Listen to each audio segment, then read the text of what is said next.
My name is Shivesh Kumar, and I'm an assistant professor in dynamics and control at the Chalmers University of Technology. I'm also affiliated as a part-time senior researcher at the DFKI Robotics Innovation Center.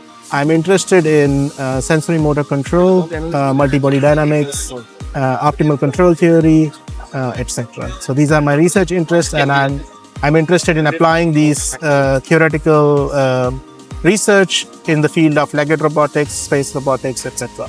So at this conference, we are presenting a paper titled Dual Purpose Acrobot and Pendubot Platform for Benchmarking Control Algorithms for Underactuated Robotics.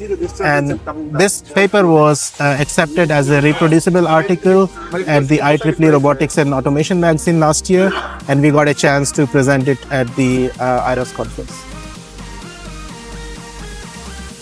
So in robotics, we often suffer from the issue of reproducibility of results because everyone is doing their own robotic system and it's not available to the outside world. And often it's a very video-driven results community. So we decided to build a system that we can make it available to the outside world via the cloud technology. So we have developed a double pendulum system. It's a classical textbook style canonical underactuated system, which can be used as both an Acrobot platform and the Pendubot platform. And the challenge that we try to solve with it is the swing up task, where the system has to go from the downward configuration to an upright configuration by using only one actuator.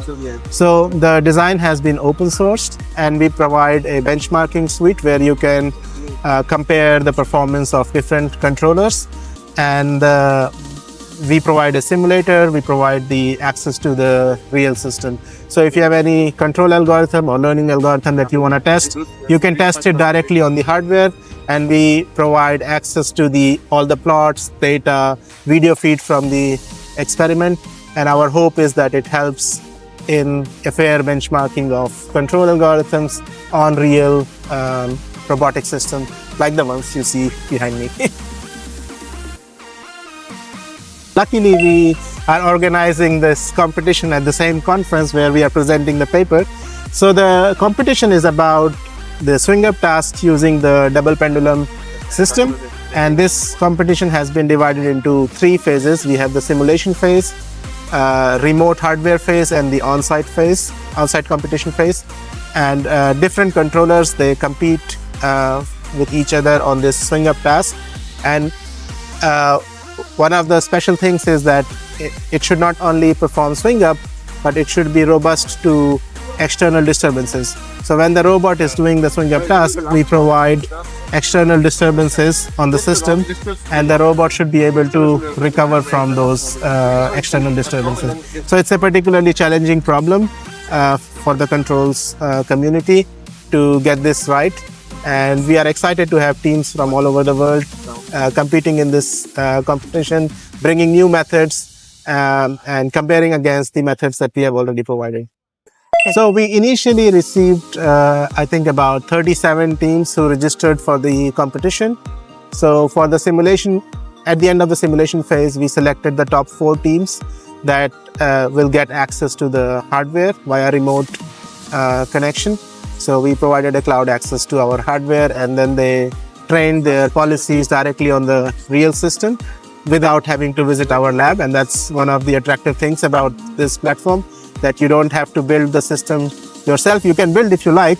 The whole design is open source, but even if you do not have this expertise in your lab, you can still access the system in our lab using a remote SSH connection.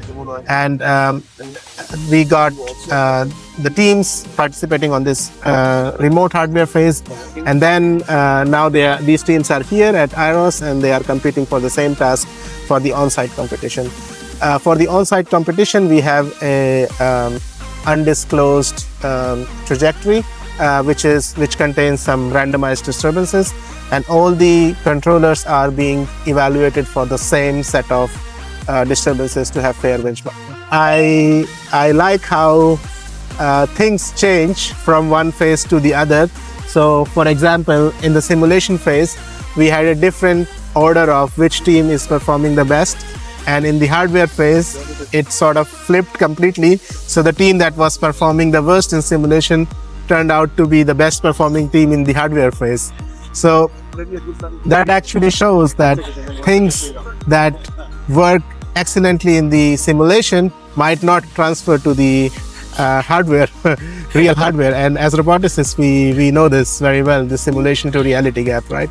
And then there are techniques that work extremely well on the hardware, but maybe they struggle on the simulator.